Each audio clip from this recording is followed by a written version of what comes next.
بسم اللہ الرحمن الرحیم اعوذ باللہ من الشیطان الرجیم بسم اللہ الرحمن الرحیم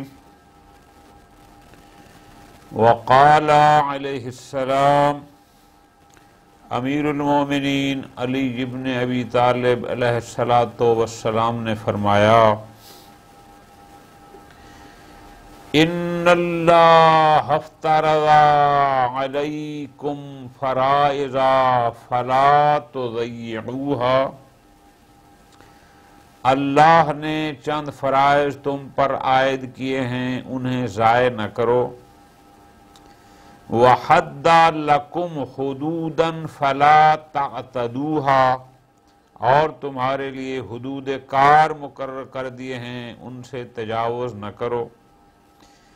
وَنَّهَاكُمْ عَنْ أَشْيَاءَ فَلَا تَنْهَتِكُوهَا، اس نے چند چیزوں سے تمہیں منع کیا ہے ان کی خلاف ورزی نہ کرو۔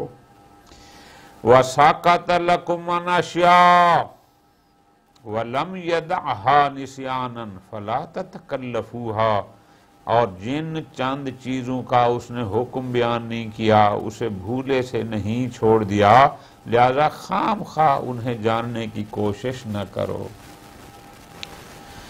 فرائض فریضہ کی جمع ہے، اس کا لغوی معنی ہو گیا واجب۔ افترض یعنی اوجبا، اس نے واجب کیا ہے، غور کرنا ہے۔ ضیع فلا تضیعوها، ضیع ہوتا ہے چھوڑ دینا، ضائع کر دینا۔ تعتدوها یعنی تجاوز کرنا، ان سے تجاوز نہیں کرنا۔ تنتہکو انتہاک، اہانت کو کہتے ہیں، اہمیت نہ دینا، ہلکا لینا، خفیف سمجھنا۔ یدعها، ان کو یدا یعنی ترک کرنا، چھوڑنا۔ فلم یدعها یعنی اس نے ان کو چھوڑا نہیں، ترک نہیں کیا۔ نسیان کہتے ہیں بھولنے کو۔ تکلف اس کا آسان معنی سمجھانے کے لیے ہوتا ہے کہ بندہ جس چیز کا اہل نہ ہو، مشقت اور بوجھ برداشت کر کے اپنے آپ کو اس کا اہل ظاہر کرے، یہ ہوتا ہے تکلف۔ ٹھیک ہے، نہیں جتنی اس کی اوسط ہے، گنجائش ہے، جو اس کے مطابق ہوتا ہے وہ تکلف نہیں ہوتا، اور جو اس سے بڑھ کر ہوتا ہے اس کو کہتے ہیں تکلف۔ یہاں پر بہت پیاری بات ہے، ہر شخص کے لیے یہ بات ہے، معاشرے کے ہر انسان کے لیے یہ بات ہے۔ امیر المومنین علیہ السلام یہاں پر فرما رہے ہیں کہ اللہ نے جو تمہیں خلق کیا ہے، علیکم، کم سے مراد تم یعنی انسانوں کو خطاب کر کہا ہے، تم آزاد نہیں ہو، تمہارے لیے اللہ کی طرف سے 4 قسم کی چیزیں معین ہیں، یا اللہ نے 4 قسم کے 4 امور جو تم سے مربوط ہیں۔ وضاحت کرتا ہوں کیسے۔ ایک ہیں واجبات، ایک ہیں محرمات، ایک ہیں حدود، اور ایک ہیں مسکوت عن۔ یہ غور طلب بات ہے۔ امیر المومنین علیہ السلام فرماتے ہیں اللہ تبارک و تعالی نے کچھ چیزیں تمہارے اوپر واجب کی ہیں،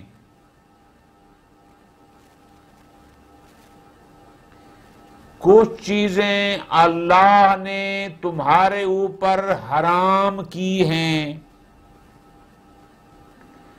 کچھ چیزوں کی اللہ تبارک و تعالی نے کچھ حدود معین کر دی ہیں کہ یہ اس کی حد یہاں تک ہے اور بس، اور کچھ چیزیں ہیں جو اللہ تبارک و تعالی نے خود ہی تمہارے لیے بیان نہیں فرمائی۔ ایک ہو گئے اللہ کی طرف سے واجبات، ایک ہو گئے محرمات، ایک ہو گئی حدود، آگے گزارش کرتا ہوں تفصیل کی، اور ایک ہیں کہ جو اللہ نے مصلحت یہ سمجھی کہ ان کو بیان کرنے کی ضرورت نہیں ہے، لوگوں کو بتانے کی ضرورت نہیں ہے۔ ٹھیک ہو گیا، 4 ہو گیا۔ امیر کائنات اب یوں فرماتے ہیں، ذرا غور کرنا، فرماتے ہیں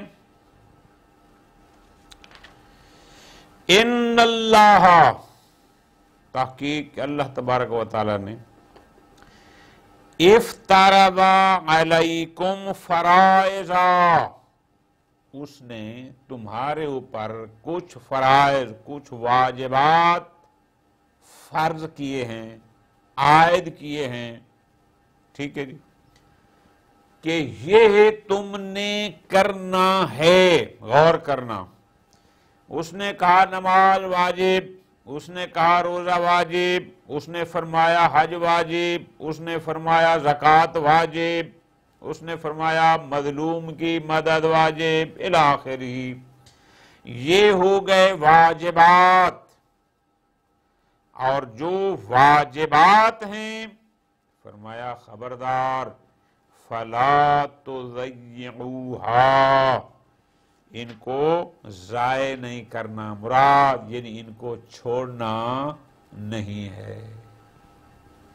اس نے کہا ہے کرو، جب کرنا ہے امیر المومنین فرماتے ہیں فلا تضیعوها، ان کو ضائع نہیں کرنا، ان کو چھوڑنا نہیں، ان کو ترک نہیں کرنا۔ ایک ہو گیا۔ اچھا، نمبر 2، وَحَدَّ لَكُمْ حُدُودًا، کچھ چیزوں میں اللہ تبارک و تعالی نے تمہارے لیے کچھ حدود معین کر دی ہیں، فَلَا تَعْتَدُوهَا، ان سے تجاوز نہیں کرنا۔ ہم اگر اس کو ترتیب سے لائیں گے نا تو آپ کو زیادہ لطف آئے گا۔ کچھ چیزیں اللہ نے واجب کی ہیں، نماز واجب، روزہ واجب، زکوٰۃ واجب، حج واجب، یہ واجبات کی فہرست آ گئی۔ کچھ چیزیں ہیں کہ اللہ نے ان کی کچھ حدود معین کیے ہیں، خبردار ان حدود سے تجاوز نہیں کرنا۔ اللہ تبارک و تعالی نے حد مقرر کی ہے کہ کوئی نامحرم کسی خاتون کے ساتھ کس حد تک بات کر سکتا ہے، آگے جا سکتا ہے، خبردار جب تک نکاح نہ ہو اس سے آگے تمہیں اجازت نہیں ہے۔ نکاح، طلاق، میراث، باتوں کو سمجھو، یہ اللہ کی طرف سے معین ہیں حدود، بس اس سے آگے تم، مثال ایک شخص ایک عورت کو جب 9 طلاقیں دے دیتا ہے، اس کی اپنی کچھ شرائط کے ساتھ، اس کے بعد حد، اب وہ عورت اس بندے پر ہمیشہ کے لیے حرام ہو جاتی ہے، اب یہ ایک حد ہے۔ اسی طرح طلاق کی 2 قسمیں، ایک طلاق رجعی ہوتی ہے، ایک طلاق بائن ہوتی ہے۔ طلاق رجعی میں طلاق دینے والے کو حق ہوتا ہے کہ 90 دن تک وہ رجوع کر سکتا ہے، لیکن جب 90 دن پورا ہو گیا، حد ختم ہو گئی، اب جب تک نیا نکاح نہ کرے اس کو واپس اپنی زوجیت میں نہیں لے سکتا، حد معین ہے 90 دن تک بس۔ اور اگر طلاق بائن ہے، بائن ہے وہاں رجوع ہوتا ہی نہیں ہے۔ یہ ہو گئی، اب ان باتوں کو سمجھنا۔ بس ایک ہو گئے واجبات، اور کچھ چیزیں ہیں کہ جو حدود میں آتی ہیں۔ ایک شخص فوت ہو گیا، اس کے ماں باپ بھی زندہ ہیں، اس کی اولاد بھی ہے، حد ہے جب تک ماں باپ اور اولاد ہے اس کے بھائی بہن اس کے وارث نہیں بن سکتے، حالانکہ سگے بھائی ہیں سگی بہنیں ہیں، لیکن حد ہے اگر ماں باپ اور اولاد نہ ہوگی تو ان کی باری آئے گی۔ یہ ہوتا ہے کہ اللہ نے بعض چیزوں کی تمہارے لیے حدود معین کی ہیں، ان حدود سے تجاوز نہیں کرنا۔ مرنے والے کی اولاد ہے، اب آپ کہیں جی اولاد تو ہے لیکن ہم چاہتے ہیں کہ اس کے بھائی بہن غریب ہیں ان کو بھی کچھ دے دیں، یہ حد الہی سے تجاوز ہے۔ اللہ نے کہا کہ نہ، جب تک اولاد ہے وہ وارث نہیں بن سکتے، حدود الہی سے تجاوز نہیں کرنا۔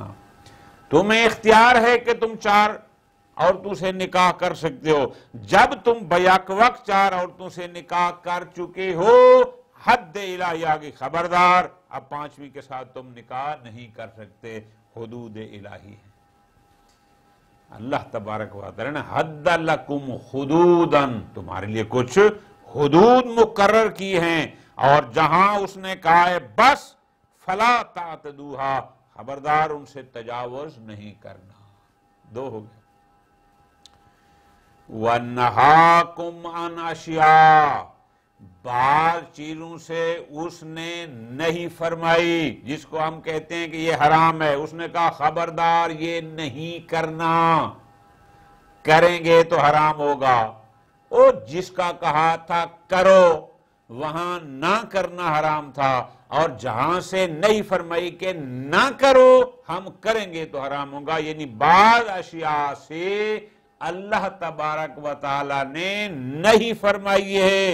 کیا نہیں فرمائی شراب نہ پیو، نہیں فرمائی غیبت نہ کرو، نہیں فرمائی ظلم نہ کرو، نہیں فرمائی خبردار کسی اور کا حق نہ کھاؤ، یہ نہیں ہے۔ جن چیزوں سے اللہ نے بعض چیزوں سے تمہیں نہیں فرمائی ہے، روکے ہے، فلا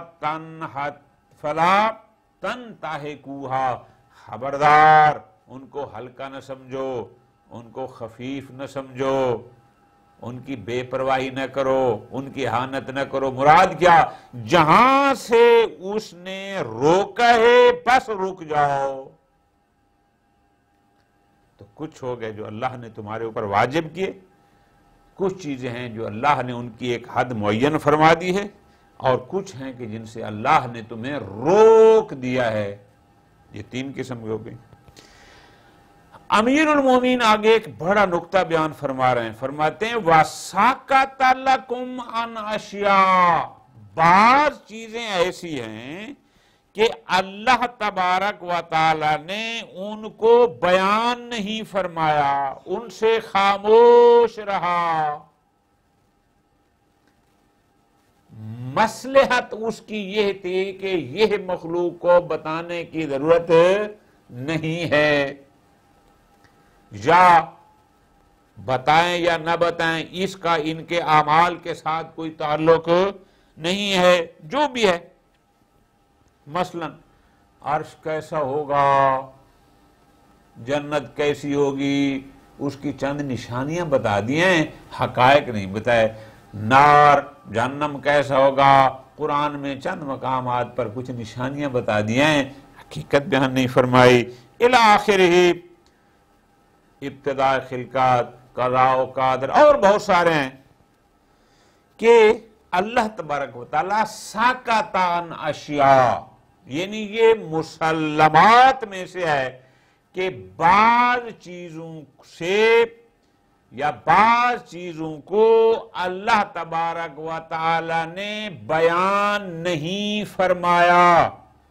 اگلا جملہ غور کرنا ہے، امیر المومنین فرماتے ہیں جن کو بیان نہیں فرمایا، لم یدعھا نسیانا، ان کو بھول کر نہیں چھوڑا۔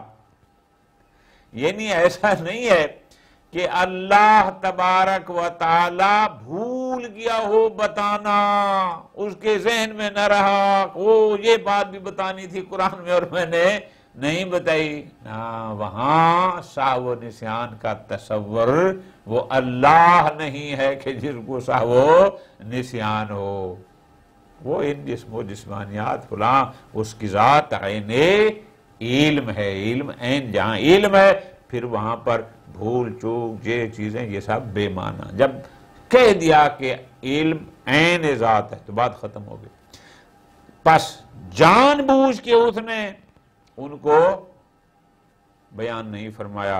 اب جس کو اللہ نے بیان نہیں فرمایا، جان بوجھ کر بیان نہیں فرمایا، فَلَا تَتَكَلَّفُوهَا، تم تکلف نہ کرو، تم اس کی حقیقت کو جاننے کے لیے خام خواہ اپنے آپ کو مشقت میں نہ ڈالو. چونکہ اگر وہ تمہارے لیے کارآمد ہوتی تو اللہ تبارک و تعالی خود ہی بیان فرما دیتا. جب اس نے اس کو بیان نہیں فرمایا، اور بیان نہ فرمانا بھی کوئی بھول چوک کی بنیاد پر نہیں تھا، تم خام خواہ اپنے آپ کو مشقت میں ڈال کر اس کی کن میں جانے کی کیوں؟ اس نے اپنے قرآن میں ملائکہ کی حقیقت کو بیان نہیں کیا. اب تم سارا زور لگاؤ کہ ان کی جی حقیقت کیا ہے، جی ملائے اعلیٰ کیا ہے. ہمارے معاشرے میں لوگ وہ سوال زیادہ کرتے ہیں جن کا ان کی دنیا اور آخرت سے کوئی تعلق نہیں ہوتا. مثلا ہمارے معاشرے میں کیا سوال ہوتا ہے، او جی حضرت آدم اور حضرت حوا کا نکاح کس نے پڑھا تھا؟ بھئی تمہیں اس سے کیا غرض ہے؟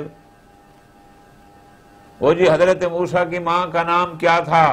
بھئی تمہیں اس سے کیا غرض ہے؟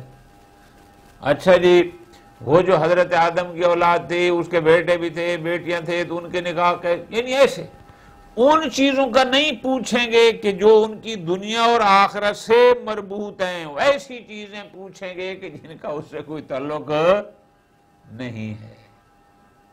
امیر کائنات ایک فارمولہ دے رہے ہیں کہ جس چیز کو اللہ تبارک و تعالی نے بیان نہیں فرمایا، اس کی مصلحت یہ تھی، وہ جانتا تھا کہ اس کو بیان کرنے کی ضرورت نہیں ہے، تم خام خواہ اپنے آپ کو مشقت میں ڈال کر ان کی کن میں کیوں جانا چاہتے ہو؟ فَلَا تَتَكَلَّفُوهَا، کیوں اپنے آپ کو مشقت میں ڈالتے ہو؟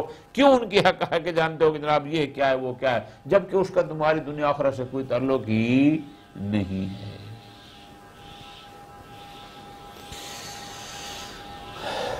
امیر المومنین علیہ السلام فرماتے ہیں، وقال علیہ السلام لا يترك الناس شيئا من امر دینہم لاصطلاح دنیاہم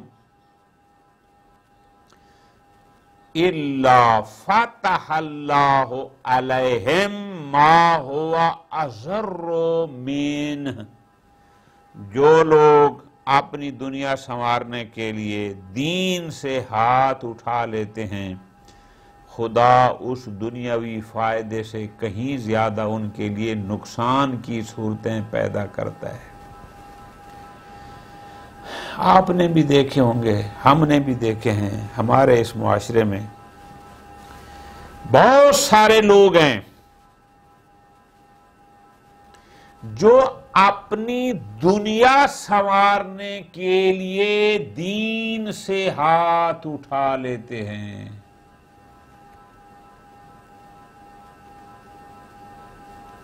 آج 2021 جب آج ہم یہ درس پڑھ رہے ہیں، ہم دیکھ رہے ہیں ہمارے معاشرے میں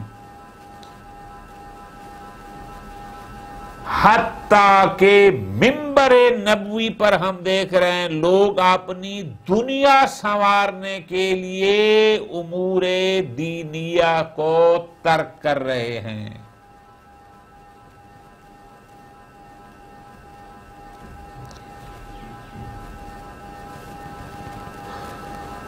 میری دنیا سنور جائے، میری واہ واہ ہو جائے، میری شہرت ہو جائے، میرے پاس مال دنیا بہت سارا اکٹھا ہو جائے، ان چیزوں کے لیے دین کو ترک کر رہے ہیں۔ کبھی نماز کی مخالفت، کبھی علم کی مخالفت،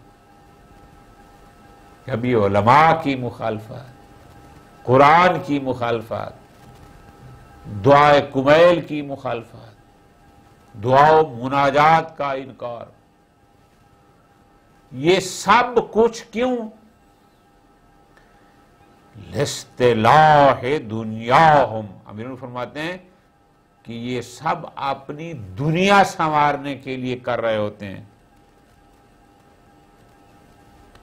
لیکن ان بدبختوں کو یہ پتہ نہیں کہ فاتح اللہ علیہم ما ہوا اضر منہ، اضر ضرر کا اس میں تفضیل ہے، یعنی اللہ ان کو نقصان کے لیے زیادہ نقصان والی صورتیں پیدا کر سکتا ہے۔ وہ تو یہ سمجھتے ہیں کہ ہم اپنی دنیا کو سنوار رہے ہیں دین کو ترک کر کے، نماز جیسے حکم اسلامی کی مخالفت کر کے اپنی دنیا سنوار رہے ہیں، اور ان بدبختوں کو یہ علم نہیں ہے کہ جو تم سنوارنا چاہتے ہو اللہ تبارک و تعالی جو خالق کائنات ہے اس سے کہیں زیادہ ضرر رساں اور نقصان دہ صورتیں تمہارے لیے پیدا کر دے گا اور تمہیں پتہ ہی نہ ہوگا۔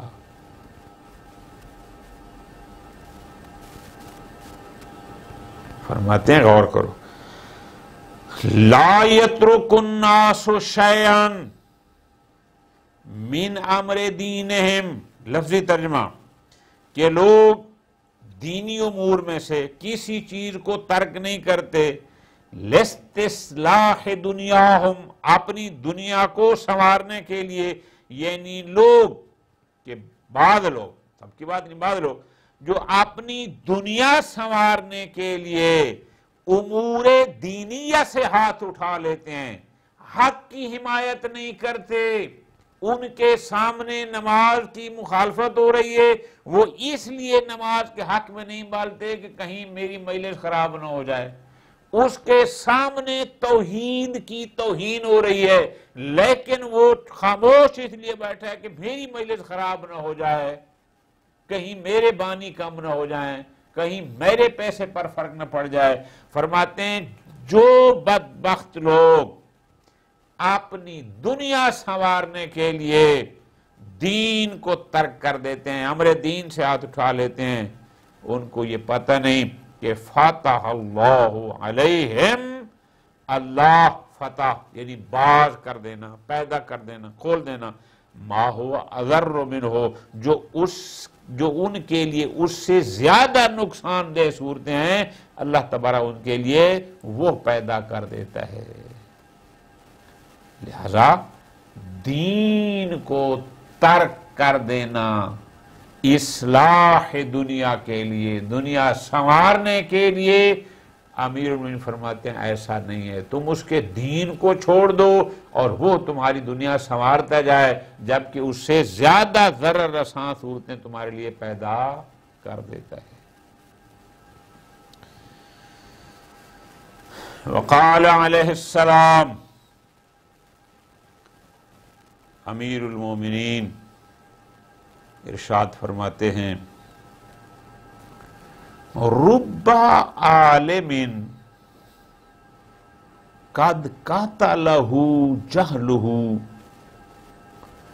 بہت سے پڑھے لکھوں کو دین سے بے خبری تباہ کر دیتی ہے، وَعِلْمُهُ مَعَهُ لَا يَنْفَعُهُ، اور جو علم ان کے پاس ہوتا ہے انہیں ذرا بھی فائدہ نہیں پہنچاتا۔ آپ ذرا غور کرنا ہے کہ ہیں عالم لیکن ان کا جہل انہیں تباہ کر دیتا ہے. قاتل ہو، قاتل کرنا بمانا تباہ کرنے کے، برباد کرنے کے.